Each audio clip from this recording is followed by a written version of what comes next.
राज्यातील कर्जमाफी योजनेची अंमलबजावणी सुरू झालेली आहे। 56 लाख शेतकऱ्यांना कर्जमाफीचा मेसेज कर्जमाफीच्या संदर्भात बरीच चर्चा या ठिकाणी झाली। पहिल्यांदा तर अध्यक्ष महोदय, आपल्याला याची कल्पना आहे की कर्जमाफी हा एक परिस्थितीची आवश्यकता म्हणून आपण करतो। कुठल्याही कर्जमाफीने शेतकरी कधी श्रीमंत झाला नाही, तो होऊ शकत नाही। पण त्यावेळी शेतकऱ्याला क्रेडिटवर्दी बनवायचं, जेणेकरून त्याला सावकाराकडे जावं लागणार नाही, हे एक महत्त्वाचं उद्दिष्ट आपल्या कर्जमाफीचं असतं। आणि मी पुन्हा एकदा सांगतो की आम्ही विधानसभेच्या निवडणुकीच्या वेळी हा शब्द दिला होता, आम्ही कर्जमाफी करू।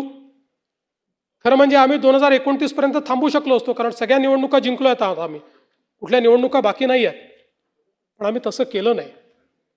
आम्ही ठरवलं की शेतकरी अडचणीत असेल तर त्याला कर्जमाफी दिली पाहिजे, आणि कर्जमाफीचा निर्णय आपल्या सरकारने केला। आता याच्यामध्ये आपण काय काय केलं तर कर्जमाफी असेल, एकवेळ समझोता असेल, प्रोत्साहनपर लाभ असेल।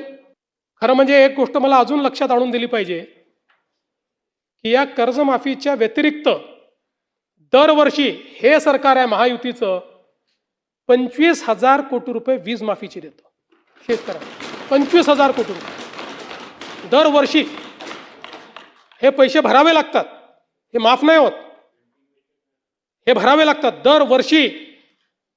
पहिल्या वर्षी 20,000 कोटी, 22,000 कोटी, 25,000 कोटी हे पैसे आपण भरतो। आणि एकूण जर आपण कृषी विभागाचा आजचा आउटले बघितला, सगळं मिळून वेगवेगळ्या योजना आणि देणाऱ्या सबसिडी, तर तो 95,000 कोटी रुपयाचा आहे। 95,000 कोटी रुपये। आणि हा कर्जमाफीचा निर्णय आपण घेतला।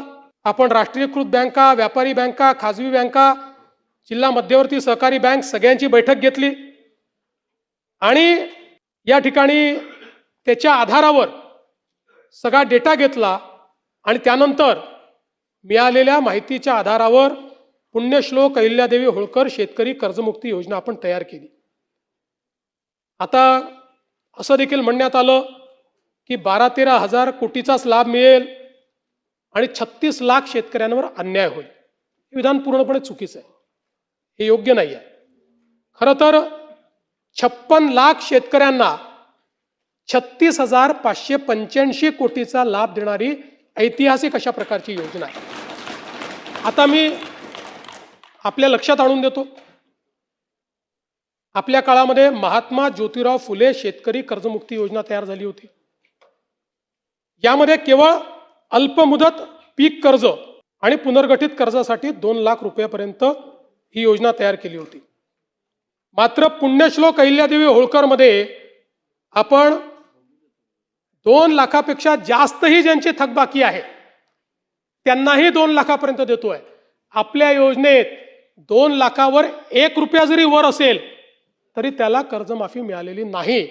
इथे 2 लाखाच्या वर असेल तरी त्याला आपण ती कर्जमाफी देणार आहोत।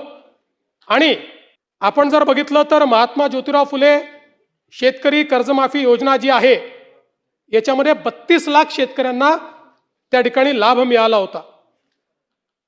त्यापैकी बहुतांश शेतकऱ्यांनी पुन्हा कर्ज भरलेलं आहे, काही शेतकऱ्यांनी भरलेलं नाही। आणि म्हणून आपण ज्यावेळेस कर्जमाफीच्या संदर्भात निर्णय करायला घेतला, त्यावेळी आपण एक प्रवीण परदेशींची कमिटी तयार केली होती, आणि या कमिटीला आपण काही लॉंग टर्म, काही शॉर्ट टर्म अशा पद्धतीनं काही सूचना द्यायला सांगितल्या होत्या। त्यामध्ये सूचना देत असताना काही लॉंग टर्मच्या दिल्या, काही शॉर्ट टर्मच्या दिल्या, पण एक गोष्ट प्रकर्षाने त्यांनी मांडली। खरं म्हणजे बोलताना रोहितजींच्या ते लक्षात आलं नाही, ते असं म्हणाले की नैतिकतेवर शेतकऱ्यांच्या प्रश्न दिनवत, नैतिकतेवर नाही। त्यांनी त्या ठिकाणी जे मांडलं आहे, महाराष्ट्र एकमेव राज्य आहे की ज्या राज्यामध्ये 17 मध्ये कर्जमाफी, 20 मध्ये कर्जमाफी, 26 मध्ये कर्जमाफी, असं कुठेच झालं नाही। त्यांनी चिंताही मांडलेली आहे की बँकिंग सिस्टीमचं काय होईल। बँकेमध्ये कर्ज परत करण्याची जर म्हणजे असं एक शेतकरी प्रामाणिकच आहे. पण जर माहिती आहे की दरवर्षी सरकार करणारच आहे, तर मग वाट पाहतो माणूस, कशाला भरायचं बाबा कर्ज, खरंच करतायत का हे. आणि म्हणून त्यांनी इन्स्टन्सेस मांडले आहेत की कशा पद्धतीनं बँकांची परिस्थिती खराब होते. आणि म्हणून त्यांनी हे सांगितलं की काहीतरी डिस्टन्स ठेवा. ज्या लोकांनी कर्जमाफी मिळवली आत्ता नुकतीच किंवा मागच्या कर्जमाफी योजनेत, त्या लोकांना जर पुन्हा कर्जमाफी त्यातले जर काही झाले असतील तर त्या ठिकाणी तुम्ही एक विविक्षित रक्कम त्याकरता भरा. पहिल्यांदा तर त्यांनी सांगितलं की तुम्ही त्यांना घेऊच नका, नाहीतर बँकिंग सिस्टीम कोलॅप्स होईल. पण मग त्यांनी सांगितलं की विविक्षित रक्कम भरा, काही रक्कम त्यांना भरू द्या, म्हणजे मग या ठिकाणी बँकिंग सिस्टीम चालेल. आता मुश्रीफ साहेब या ठिकाणी आहेत. मुश्रीफ साहेब आमच्या मंत्रिमंडळाच्या बैठकीत रोज सांगायचे की लवकर तारीख घोषित करा, कोणी कर्जच भरत नाही. आमच्या कोल्हापूर बँकेमध्ये रेग्युलर कर्ज भरणारे लोक होते, पण कोणी कर्जच भरत नाहीये. तारीख घोषित झाली, बरोबर भरल्या सगळ्यांनी, नंतरच्या लोकांनी कर्ज, आणि पुन्हा त्या बँकेची परिस्थिती.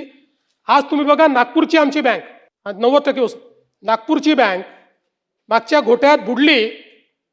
आज शेतकऱ्यांच्या तुलनेत सगळ्यात कमी जर कर्ज कुठे मिळत असेल तर ते नागपुरात मिळतं, कारण बँक नाही आहे. जिथे जिथे बँका बुडल्या त्या त्या ठिकाणी ही परिस्थिती तयार झाली. आणि म्हणून आपल्याला शेतकऱ्याला तर कर्जमाफी द्यायचीच आहे. शेतकरी बांधवांसाठी कर्जमाफीची जी तारीख आहे ती फायनली आता जाहीर झाली आहे. बहुतेक शेतकऱ्यांचे प्रश्न होते की शेतकरीची कर्जमाफी जी आहे ते जाहीर झाली, परंतु खात्यामध्ये रक्कम आलेली नाही आहे.